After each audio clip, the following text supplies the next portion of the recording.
বাংলা সাহিত্যের কিছু রোমাঞ্চকর গল্প দিয়ে সাজানো আমাদের এই পর্ব গল্পের জাদুকর চ্যানেলে।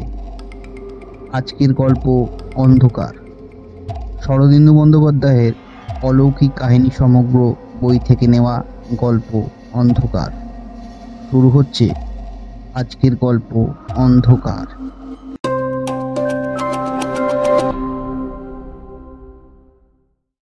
বছর কয়েক আগে শ্রাবণ মাসের মাঝামাঝি একটি রাত্রিতে যে ভীষণ ঝড় বৃষ্টি হইয়া কলিকাতা শহরটা দেখিতে দেখিতে 2 হাত জলের নিচে ডুবিয়া গিয়াছিল, তাহা বোধ করি এখনো অনেকের স্মরণে আছে।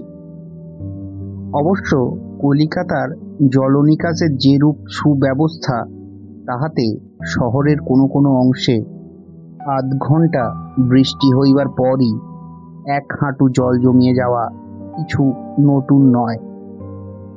কিন্তু সেবারের দুর্যোগ এতই ভয়ানক হইয়াছিল যে বোধ করি গত 40 বছরের মধ্যে এমনটা দেখা যায় নাই। ইলেকট্রিক তার ছিঁড়িয়া, রাস্তায় গ্যাসবাতি নিভিয়া সমস্ত রাত্রির জন্য মহানগরী একেবারে অন্ধকার হইয়া গিয়াছিল। সত্য মিথ্যা বলিতে পারি না, কিন্তু শুনিয়াছি সেই এক রাত্রির জন্য একটা মোমবাতির দাম 5 পয়সা হইতে 2 টাকায় দাঁড়াইয়াছিল। বাদুর বাগানে আমার বাসা। সেদিন সন্ধ্যাবেলা একটা জরুরি কাজে শহরের উল্টো দিকে হাওড়ার অভিমুখে গিয়াছিলাম। কাজ শেষ করিতে 7টা বাজিয়া গেল। ফিরিবার পথে চা খাইবার জন্য দরমাহাটার কাছাকাছি একটা ছোট্ট দোকানে ঢুকিলাম। বাহিরে তখন গুঁড়ি গুঁড়ি বৃষ্টি আরম্ভ হইয়াছে। রাস্তায় গ্যাসের আলো কাচের ওপরকার বৃষ্টিবিন্দু ভেদ করিয়া ঝাপসাভাবে বাহির হইতেছে। আমার দুর্ভাবনার বিশেষ হেতু ছিল না, সঙ্গে ছাতা ছিল। আরাম করিয়া বসিয়া চা খাইতে লাগিলাম। দোকানে বেশি লোকজন ছিল না। 2টি লোক, একজন আধবয়সী ও একজন কর্ণমূল পর্যন্ত জুলপি বিশিষ্ট যুবক, অয়েল ক্লথ মোড়া টেবিলের ওপর কনুই রাখিয়া দানিবাবু এবং শিশির কুমার ভাদুড়ির পাগলের ভূমিকায় অভিনয় করিবার আপেক্ষিক কৃতিত্ব সম্বন্ধে উত্তপ্তভাবে আলোচনা করিতেছিল। চা খাওয়া অনেকক্ষণ তাহাদের শেষ হইয়া গিয়াছে, কিন্তু তর্কের ভালো রকম নিষ্পত্তি না হওয়ার জন্যই বোধ করি তাহারা উঠিতে পারিতেছেন না। যুবক বলিল, জানেন মশাই, শিশির ভাদুড়ি আগাগোড়া বুড়ো আলমগীরের পাঠ করে, একবারও দাঁত বেরোয় না। আধবয়সী লোকটি দাঁত খিঁচাইয়া বলিলেন, ভারী কেরামতি, দাঁত নেই তো বেরুবে কোত্থেকে? আর দাঁত না বেরুলেই বড় একটাও হয় নাকি? যুবকটি চটিয়া উঠিয়া বলিল, আপনিও তো বুড়ো হয়েছেন, দাঁত না বার করে একটা কথা বলুন না দেখি। তর্ক শুনিতে শুনিতে ও চা খাইতে খাইতে প্রায় মিনিট 15 কাটিয়া গেল। চা শেষ করিয়া দাম দিয়া দোকান হইতে বাহির হইতেছি। যুবক তখন দানিবাবু সম্বন্ধে অত্যন্ত মানহানিকর কথাবার্তা বলিতেছে। এমন সময় শোঁ শোঁ করিয়া একটা উন্মত্ত হাওয়া কোথা হইতে আসিয়া দরজা জানালাগুলোকে আছড়াইয়া দিয়া ছুটিয়া চলিয়া গেল। আকাশের দিকে চোখ তুলিতেই নীল রঙের ভয়ঙ্কর আলোতে 2 চোখ একবারে ধাঁধিয়া গেল এবং সঙ্গে সঙ্গে কড়কড় শব্দে বাজ পড়িয়া কান দুটোকে যেন বধির করিয়া দিল। তাহারই মধ্যে অস্পষ্টভাবে দেখিতে পাইলাম আকাশের গায়ে যেন কালি ঢালিয়া দিয়াছে। দিগন্ত ব্যাপিয়া নিকষ কালো মেঘের ওপর আরো কালো মেঘ জমিয়া যেন নিরেট নিভাঁজ হইয়া গিয়াছে। অন্য জিনিসের এক তিল সেখানে জায়গা নেই। এইবার ভীষণ বেগে বৃষ্টি আরম্ভ হইল। বড় বড় ফোঁটা নির্জকভাবে নিরবিচ্ছিন্ন মুষলধারে পড়িতে শুরু করিল। রাস্তার আলোগুলো জলের পুরু পর্দার অন্তরালে পড়িয়া নিস্তেজ হইয়া গেল। শুধু তাহাদের চারিদিক হইতে একটা মণ্ডলাকার প্রভা বাহির হইতে লাগিল। দোকানে ফিরিয়া আসিয়া বসিলাম। চাকরটাকে ডাকিয়া বলিলাম, আর এক পেয়ালা চা দাও তো হে। মেঘের আকস্মিক ধমকে তার্কিক দুজনের বিসম্বাদ সহসা থামিয়া গিয়াছিল। তাহারা আবার আরম্ভ করিল। দানি ঘোষ যদি ইচ্ছে করে অমন 5টা শিশির ভাদুড়িকে চিবিয়ে খেয়ে ফেলতে পারে। জুলপি বিশিষ্ট ছোকরা কড়া রকম একটা যুক্তি প্রয়োগ করিতে যাইতেছিল। আমি বাধা দিয়া বলিলাম, থাক না মশাই, পৃথিবীতে দানি ঘোষ আর শিশির ভাদুড়ি ছাড়া আর কি লোক নেই? অন্য কিছু আলোচনা করুন না। জুলপি সিংহ বিক্রমে আমার দিকা ফিরিয়া বলিল, চা খাচ্ছেন চা খান, মেলা ফ্যাচ ফ্যাচ করবেন না। আমি চা খাইতে লাগিলাম। ক্রমে 8টা বাজিল। বৃষ্টির বিরাম নাই, সমভাবে সতেজে চলিয়াছে। তার সঙ্গে ঠান্ডা এলোমেলো বাতাস। রাস্তার লোক চলাচল কমিয়া আসিল। 9টা বাজিল। বাহিরে বৃষ্টি ও ভিতরে তর্ক একইভাবে চলিয়াছে। অদ্ভুত এক নিষ্ঠা এই দুটি লোকে। তখনও দানি ঘোষ ও শিশির ভাদুড়িকে লইয়া কামড়াকামড়ি করিতেছে। পৃথিবীতে যেন অন্য প্রসঙ্গ নাই। 9:30টায় আর সহ্য করিতে না পারিয়া উঠিয়া দাঁড়াইলাম। যে করিয়া হোক রাত্রে বাড়ি পৌঁছিতেই হবে। কিন্তু যাই কি করিয়া, ছাতায় এ বৃষ্টি আটকাইবে না। 5 মিনিটের মধ্যে ভিজিয়া কাদা হইয়া যাইব। একে আমার সর্দির ধাত, তখন নিউমোনিয়া ঠেকাইবে কে? এই সময় বৃষ্টি আরো চাপিয়া আসিল। হঠাৎ হাওয়ার বেগ যেন বাড়িয়া গেল। একবার বাহিরের দিকে উঁকি ঝুঁকি মারিয়া আবার ফিরিয়া আসিয়া বসিলাম। দোকানের চাকরটা নিস্পন্দভাবে নিবন্ত উনানের পাশে উপু হইয়া দেয়ালে ঠ্যাস দিয়া বসিয়া আছে। মাথার ওপর ধোঁয়ায় মলিন ইলেকট্রিক বাতিটা পিত বর্ণের আলো বিকীর্ণ করিতেছে। বাহিরে আশেপাশের দোকানপাট সব বন্ধ হইয়া গিয়াছে। মোটরের হর্ন ও ট্রামের ঢং ঢং আর শোনা যাইতেছে না। যুবক বলিল, শিশির ভাদুড়ি। ঠিক এই সময় হঠাৎ আলো নিভিয়া গেল। কিছুক্ষণ সব নিস্তব্ধ। দোকানের চাকর ভাঙা গলায় বলিল, তার ছিঁড়েছে, আজ রাতে আর মেরামত হবে না। দেশলাই দেবেন বাবু, লম্পটা জ্বালি। অন্ধকারে হাতড়াইয়া দেশলাই দিলাম। ল্যাম্পও জ্বলিল। মিটমিটে আলো ও দুর্গন্ধ ধোঁয়ায় ঘর ভরিয়া উঠিল।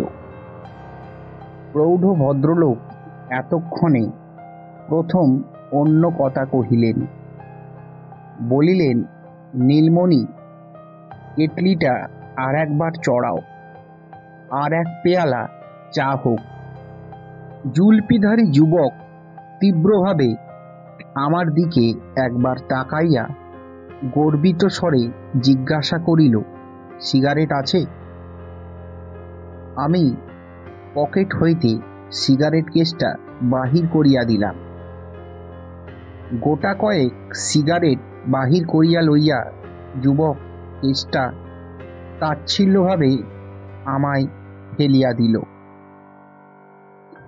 তারপর এমনভাবে আমার দিকে পিছু করিয়া বসিল যেন আমার বাঁচিয়া থাকার সমস্ত প্রয়োজন শেষ হইয়া গিয়াছে, আর আমি কাহারও কোনো কাজেই লাগিব না। প্রৌঢ় ব্যক্তি বাহিরের দিকে একটা উদাসীন দৃষ্টি নিক্ষেপ করিয়া কহিলেন, এ বৃষ্টিতে বেরোনো যাবে না, গ্যাসগুলো নিভে গেছে দেখছি। চাপ বাবা বলিয়া নিশ্চিন্তভাবে আবার সেই একই রকম এবং অদ্বিতীয় প্রসঙ্গ আরম্ভ করিলেন। আমিও বাহিরের দিকে উঁকি মারিয়া দেখিলাম, সত্যই তো, রাস্তার গ্যাস বাতি একটাও জ্বলিতেছে না। চারিদিকে ঘুটঘুটে অন্ধকার, কোথাও জনমানব নাই, কেবল অবিশ্রান্ত বাড়ি পতনের ঝুপঝুপ ঝমঝম শব্দ। আর এক পেয়ালা চা খাইলাম। প্রৌঢ় লোকটি বলিলেন, আজ রাত্রে বাড়ি যাওয়া হলো না দেখছি। নীলমণি, বৃষ্টি থামলে আমাকে তুলে দিও বলিয়া বেঞ্চির ওপর লম্বা হইয়া শুইয়া পড়িলেন। যুবক কোনো দিকে দৃষ্টিপাত না করিয়া আমার সিগারেট টানিতে লাগিল। কিন্তু আমার তো বেঞ্চির ওপর রাত কাটাইলে চলিবে না, বাড়ি যাওয়াই চাই। বাড়িতে স্ত্রী দুটি ছেলে মেয়ে লইয়া একলা আছেন। ঝিও হয়তো বাড়ি চলিয়া গিয়াছে, অথচ বৃষ্টি না ধরিলে যাই বা কেমন করিয়া। ঘড়ির দিকে চাহিয়া দেখি 11টা। প্রৌঢ় ব্যক্তির নাকের ভিতর হইতে মাঝে মাঝে একটা অনৈসর্গিক শব্দ বাহির হইতেছে। যুবক স্থিরভাবে প্রতীক্ষা করিয়া আছে। তাহার ঘুম ভাঙিলেই আবার যুদ্ধ আরম্ভ করিবে। রাত্রি যত গভীর হইতেছে, আমার মনের উদ্বেগ ও অস্থিরতা ততই বাড়িতেছে। এদিকে ঝড় বৃষ্টির উদ্দাম নৃত্যে কিছুমাত্র শ্রান্তির লক্ষণ নাই। ঘড়ির কাঁটা সরিয়া সরিয়া 12:15 পৌঁছিল। নীলমণির ল্যাম্পোর জ্যোতি নিষ্প্রভ হইয়া আছিল। সে উঠিয়া বাতিটা একবার নাড়িয়া বলিল, তেল ফুরিয়ে গেছে, আর 5 মিনিট। প্রৌঢ় ব্যক্তির নাসিকা নিঃসৃত একটি ধ্বনি অর্ধপথে রুখিয়া গেল। তিনি উঠিয়া বসিয়া বলিলেন, থেমেছে? নীলমণি বলিল, না বাবু, আলো নিভে যাচ্ছে। বলিয়া নিরুদ্বেগে প্রৌঢ় আবার শুইবার উপক্রম করিলেন। শিকার ফসকাইয়া দেখিয়া যুবক বলিল, আমি তখন বলছিলুম শিশি। আমার মাথায় খুন চাপিয়া গেল। চিৎকার করিয়া বলিলাম, খবরদার বলছি, ফের যদি ওদের নাম করেছ ছোকরা, তোমার জুলপি ছিঁড়ে নেব। আমার এই আকস্মিক উগ্রতায় যুবক ও প্রৌঢ় দুজনেই স্তম্ভিতবৎ আমার মুখের দিকে নিষ্পলক নেত্রে তাকাইয়া রহিল। নীলমণি ভগ্ন স্বরে কহিল,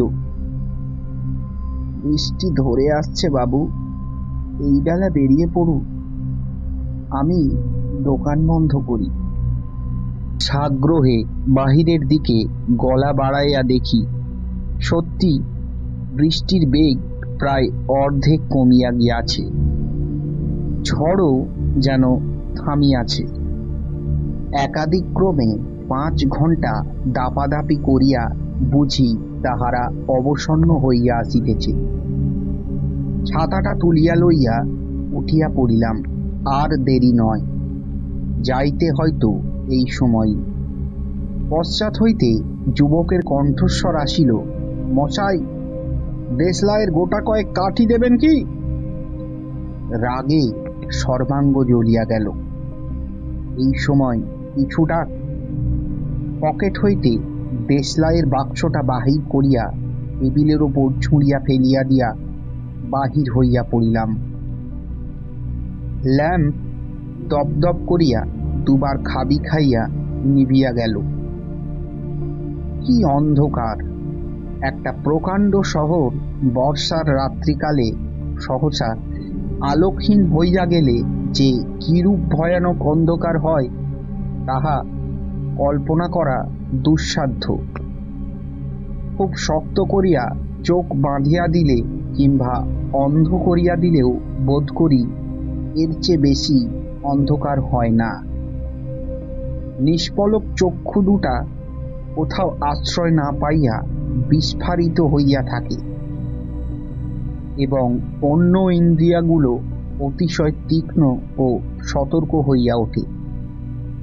প্রথম ঝোঁকে খুব খানিকটা চলিয়া আসিয়া থমকিয়া পড়িলাম। কোথায় যাইতেছি, কোন দিকে যাইতেছি? বাড়ি গিয়া পৌঁছাবার একান্ত আগ্রহে অগ্রপশ্চাৎ না ভাবিয়া বাহির হইয়া পড়িয়াছি বটে, কিন্তু এই বিদঘুটে অন্ধকারে পথ চিনিয়া যাইব কি প্রকারে? দোকান হইতে বাহির হইয়া ঠিক যে কোন মুখে আসিয়াছি তাহাও স্মরণ করিতে পারিতেছি না। হয়তোবা যেদিকে বাড়ি তাহার উল্টো পথেই গিয়াছি। এখন উপায়? কিন্তু পথের মাঝখানে চুপ করিয়া নাড়াইয়া থাকিলে এই সমস্যার সমাধান হইবে না। যেদিকে হোক চলা দরকার। যদি এমনই ভাবে চলিতে চলিতে কোথাও একটা আলো বা মানুষের সাক্ষাৎ পাই, সুতরাং আবার সম্মুখের দিকে চলিতে আরম্ভ করিলাম। বৃষ্টি ও ঝড় ক্রমে কমিয়া কমিয়া একটা বিষাদপূর্ণ দীর্ঘশ্বাস ছাড়িয়া থামিয়া গেল। তখন এই অন্ধকারের বুকের ওপর আর একটা জিনিস চাপিয়া বসিল, সেটা এই মধ্যরাত্রির ভয়াবহ নীরবতা।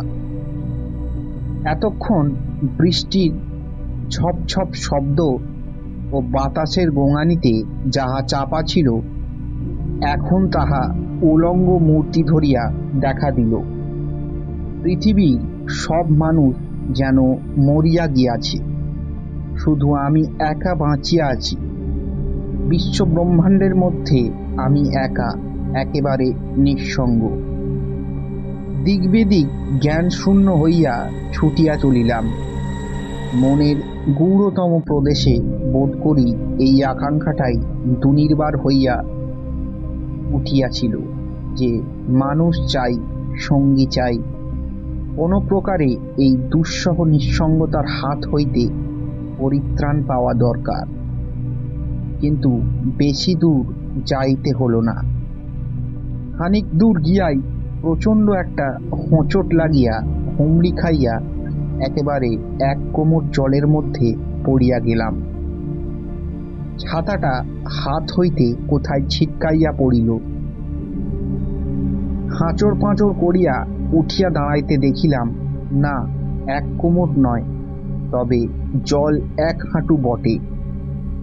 আন্দাজে বুঝিলাম বোধহয় এতক্ষণ ফুটপাতে চলিতেছিলাম, এবার রাস্তায় নামিয়াছি। কিন্তু এই অবতরণটি যেমন সুখকর নয়, ফুটপাতে ফিরিয়া যাওয়াও তেমনই অত্যন্ত কঠিন ব্যাপার। কারণ ফুটপাত যে কোন দিকে তাহা জলে পতনের সঙ্গে সঙ্গে বুলাইয়া গিয়াছে।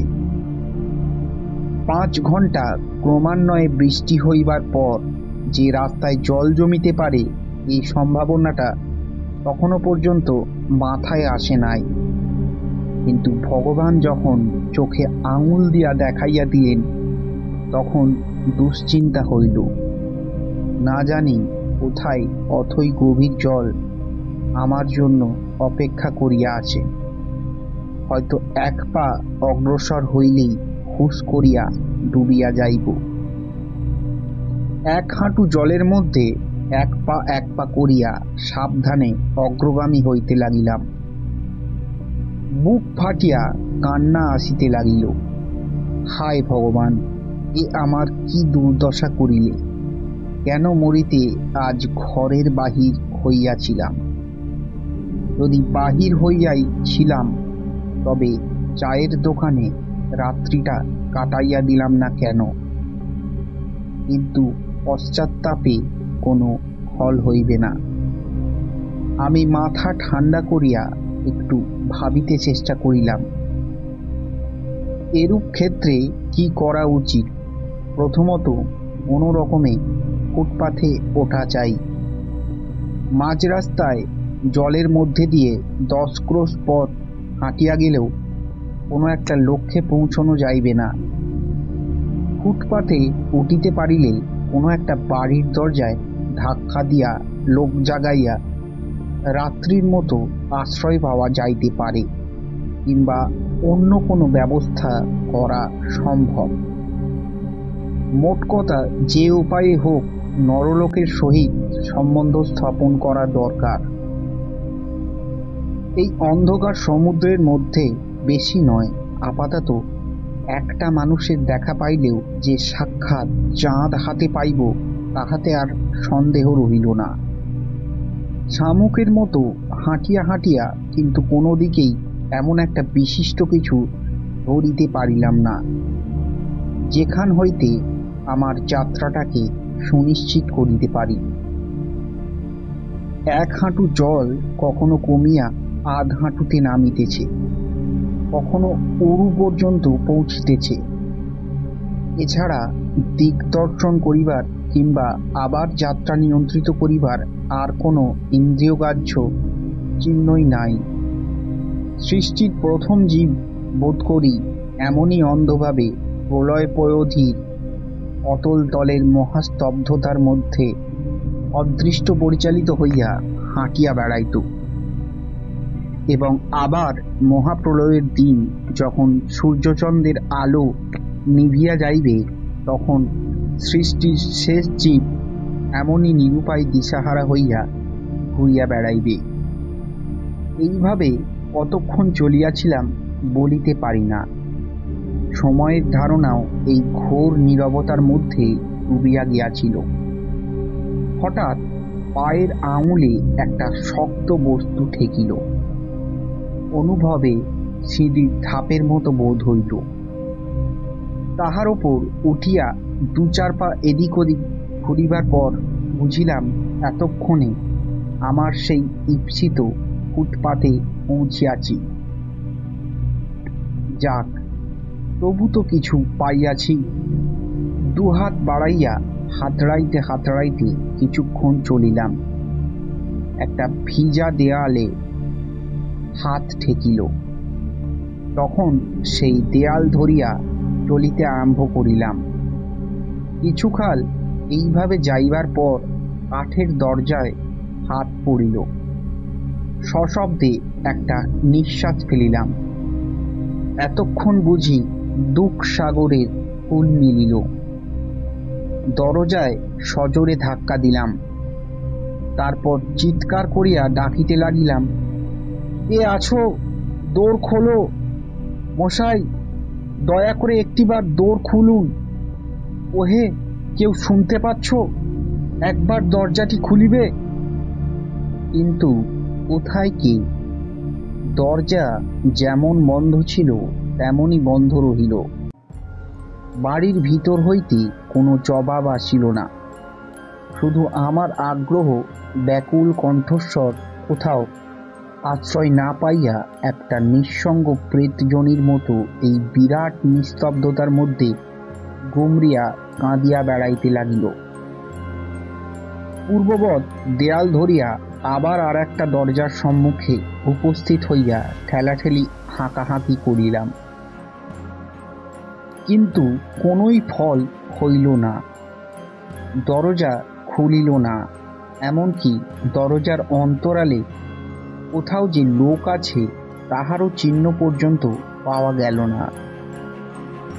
আরও 2-3টে দরজায় এমনইভাবে চেষ্টা করিয়া দেখিলাম, কিন্তু যথাপূর্বং তথা পরং, ফলের কোনো তারতম্য হইল না। শরীর অবসন্ন হইয়া আসিল, মনও উদ্ভ্রান্ত উদাসীন হইয়া গেল। যদি কলিকাতার সবাই মরিয়া গিয়া থাকে, তবে আমার বাঁচিয়া থাকিয়াই বা লাভ কি? এখন কোথাও একটু শুইবার জায়গা পাইলে আর কিছুই আমার দরকার নাই। জলের মধ্যে হাঁটিয়া হাঁটিয়া পা দুটো যেন ভাঙিয়া পড়িতেছে। যদি মরিতেই হয় তবে কোনো একটা শুষ্ক স্থানে পা ছড়াইয়া শুইয়া মরিতে পারিলেই ভালো। কিন্তু পা ছড়াইয়া শুইবার মতো স্থান এই প্রলয় প্লাবিত কলকাতা শহরটার মধ্যে কোথায় পাওয়া যায়? ফুটপাতের ওপরেও তো প্রায় 1 ফুট জল। যা হোক, এরকমভাবে হাল ছাড়িয়া দিলে চলিবে না। মন যতই অবসাদে ডুবিয়া যাইতে চাহিল, ততই তাহাকে জোর করিয়া চাঙ্গা করিয়া তুলিতে লাগিলাম। একটা কিছু সুরাহা হইবেই। এমন কখনো হইতে পারে যে কোনো বাড়ির লোক সাড়া দিবে না? হয়তো এখনই একটা বিলম্বিত ভাড়াটে গাড়ি কিংবা একজন আলোকধারী পথিক আসিয়া পড়িবে। হঠাৎ আমার মনে একটা দারুণ সন্দেহ উপস্থিত হইল। কোনো অভাবনীয় উপায়ে অন্ধ হইয়া যাই নাই তো? নহিলে এ কি সম্ভব যে এতক্ষণ ধরিয়া এই 2 চক্ষে একটা কোনো কিছুই দেখিতে পারিতেছি না? এত অন্ধকার কি হইতে পারে? হয়তো সেই যখন জলে পড়িয়া গিয়াছিলাম, 2 চক্ষু সজোরে কচলাইতে আরম্ভ করিলাম, কিন্তু চক্ষুর দুর্বেদ্য তিনি দূর হইল না। হঠাৎ মনে হইল দেশলাই জ্বালিয়া দেখি না কেন। 2 পকেট খুঁজিলাম, দেশলাই নাই। দেশলাই যে জুলপিকে দিয়া আসিয়াছি তাহা তখন কিছুতেই মনে করিতে পারিলাম না। যেন পাগলের মতো হইয়া গেলাম। অন্ধ হইয়া গিয়াছি নাকি না, এই সন্দেহটা তখনই যেমন করিয়া হোক ভঞ্জন করিতেই হইবে। মুহূর্ত বিলম্ব সহে না। আর একটা দরজার সম্মুখে গিয়া 2 হাতে তক্তার ওপর চাপড়াইতে লাগিলাম। ও মশাই, কে আছেন? একটিবার দৌড় খুলুন না। ও মশাই! পিছন হইতে শান্ত স্বরে কে বলিল, মিছে চেঁচামেচি করছেন। এখানে কি লোক আছে যে উত্তর দেবে? এগুলো সব দোকান। আমি যেন আঁতকাইয়া উঠিলাম। কে কে কে? কোনো ভয় নেই, আসুন আমার সঙ্গে, আমার হাত ধরুন। আমি হাত বাড়াইয়া দিলাম। একখানা হাত বরফের চেয়েও ঠান্ডা আমার আঙুলগুলো চাপিয়া ধরিল। আমার পা হইতে চুলের ডগা পর্যন্ত যেন একবার অসহ্য শীতে কাঁপিয়া উঠিল। দাঁতে দাঁত ঠুকিয়া ঠক ঠক শব্দ হইতে লাগিল। আমি বুদ্ধিভ্রষ্টের মতো জিজ্ঞাসা করিলাম, আমি কি অন্ধ হয়ে গেছি? ছোট্ট একটা হাসির শব্দ হইল। না, ভারী অন্ধকার, তাই চোখ কিছু দেখতে পাচ্ছেন না, ভয় পাবেন না। আমি আপনাকে বাড়ি পৌঁছে দিচ্ছি। আমি বললাম, আমার বাড়ি বাদুর বাগানে। আচ্ছা। কিছুক্ষণ দুজনেই নীরব। অদৃশ্য আগন্তুক স্বচ্ছন্দে অবলীলাক্রমে আমাকে সব রকম বাধা বিঘ্ন বাঁচাইয়া লইয়া চলিল। আমার বুদ্ধিশক্তি ক্রমশ ফিরিয়া আসিতে লাগিল। আমি বলিলাম, আচ্ছা, এই অন্ধকারে আপনি তো বেশ দেখতে পাচ্ছেন। কোনো উত্তর পাইলাম না। কিছুক্ষণ পরে আবার জিজ্ঞাসা করিলাম, আমি দরমাহাটার একটা দোকানে চা খেতে ঢুকেছিলাম।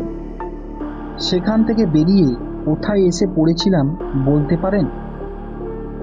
উত্তর হইল, আপনি নিমতলা ঘাটের কাছে দাঁড়িয়েছিলেন। নিমতলা ঘাট? সর্বাঙ্গের রক্ত যেন জল হইয়া গেল। আরো কিছুক্ষণ দুজনে নিস্তব্ধ। হঠাৎ জিজ্ঞাসা করিলাম, আপনি কে? আপনার নাম কি? আমার নাম? শুনে আপনার লাভ নেই। এদিক দিয়ে ঘুরে আসুন, ওখানে একটা ম্যানহোল খোলা আছে। জলের শব্দ শুনতে পাচ্ছেন না? ওর মধ্যে যদি আপনি গিয়ে পড়েন তাহলে আর সভয়ে সরিয়া আছিলাম। অল্পকাল পরে আমার দিব্যচক্ষু স্মান পথপ্রদর্শক বলিল, অনেকটা ঘুরে যেতে হবে শহরের মাঝখানে। ঠনঠনের কালীবাড়ি ঘিরে প্রায় 1.5 মানুষ জল জমেছে। আপনি সে পথ দিয়ে যেতে পারবেন না। আমি নিঃশব্দে পথ চলিলাম। মিনিট 5 পর বলিলাম, কলিকাতা শহরটা মনে হচ্ছে যেন শ্মশান হয়ে গেছে। কোথাও আলো নেই, শব্দ নেই, মানুষ নেই। ওরকমটা মনে হয়। শহরের প্রাণ হচ্ছে তার রাস্তাঘাট। সেখানে মানুষ না থাকলে শ্মশান আর শহরে কোনো তফাৎ থাকে না। আমি কতকটা নিজের মনে বলিলাম, মনে হচ্ছে যেন একটা ভূতের রাজ্য। হাসির শব্দ হইল। এই রকম রাত্রে ভূতেদের ভারী ফুর্তি হয়, কি বলেন? আচ্ছা, আপনি যখন একলা দরজা হাতড়ে বেড়াচ্ছিলেন তখন যদি একটা ভূতের সঙ্গে দেখা হতো, আপনি কি করতেন বলুন দেখি? কি করতাম? বোধহয় দাঁত কপাটি লেগে মারা যেতাম। হা হা হা হা। ভাগ্যে আমার সঙ্গে দেখা হয়েছিল। আচ্ছা, ভূতকে এত ভয় কিসের বলুন দেখি? একটা লোক মরে গেছে বই তো নয়। বলেন কি মশাই? ভূত হলো গিয়ে একটা প্রেতাত্মা। তার চালচলন, রীতিনীতি, স্বভাব চরিত্র কিছুই জানা নেই। ভয় করবে না? তা বটে। আচ্ছা, মনে করুন না, থাক। আমার বুকের ভেতরটা হঠাৎ গুড়গুড় করিয়া উঠিল। এই কাহার হাত ধরিয়া চলিয়াছি। তবু মনে সাহস আনিবার চেষ্টা করিয়া বলিলাম, আপনার নাম তো বললেন না। কোথায় থাকেন বলবেন কি? কোথায় থাকি? যখন দেখা হয়েছিল তারই কাছাকাছি থাকি। আজ আমার যে উপকার করলেন জন্মেও তা ভুলব না। আবার আমাদের দেখা হবে নিশ্চয়ই। দেখা বোধহয় আর হবে না।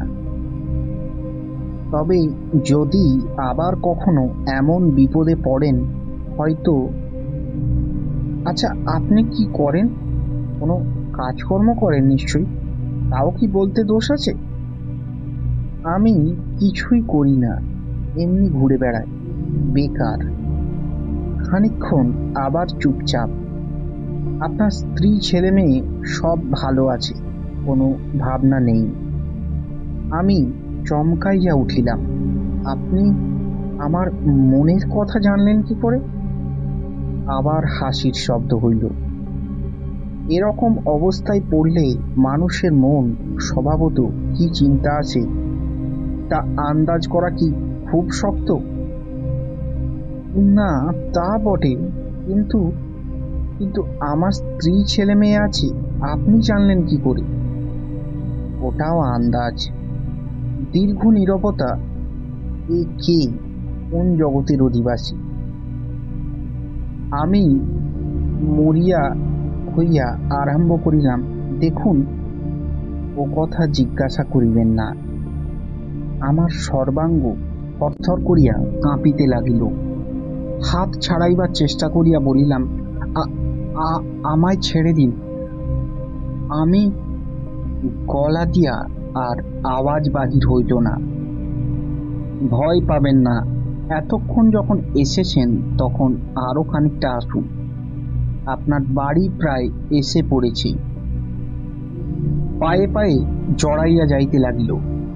গলা এমনভাবে বুঝিয়া গেল যেন শত চেষ্টা করিয়াও একটা কথা পর্যন্ত বলিতে পারিব না।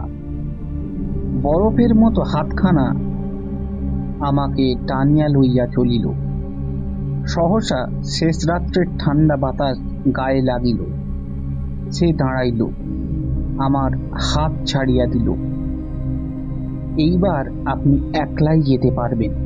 এখান থেকে গুনে 100 পা এগিয়ে যান, গিয়ে ডান দিক ফিরলেই সামনেই পাবেন সেই আপনার বাড়ি। ভোর হয়ে আসছে, এবার আমাকে যেতে হবে। আমি অর্ধমূর্ছিতের মতো নির্বাক হইয়া দাঁড়াইয়া রহিলাম। পুনর্বার হাসির শব্দ হইল, কিন্তু এবার যেন শব্দটা বড় ব্যথাপূর্ণ। সে বলিল, আপনি বড় ভয় পেয়েছেন। আচ্ছা, চললাম তবে। এই নিন আপনার ছাতা, জলের মধ্যে ফেলে দিয়েছিলেন। ভোর হতে আর দেরি নেই। আচ্ছা, বিদায়। শেষ কথাটা যেন গভীর দীর্ঘশ্বাসের মতোই মিলাইয়া গেল। আমি আমার সমস্ত শক্তি একত্র করিয়া জিজ্ঞাসা করিলাম, আছেন কি? উত্তর আসিল, না। মুখ তুলিয়া দেখিলাম অতি দূরে পূর্ব আকাশে পুঞ্জিত মেঘ ভেদ করিয়া অল্প একটুখানি ফ্যাকাশে আলো দেখা দিয়াছে।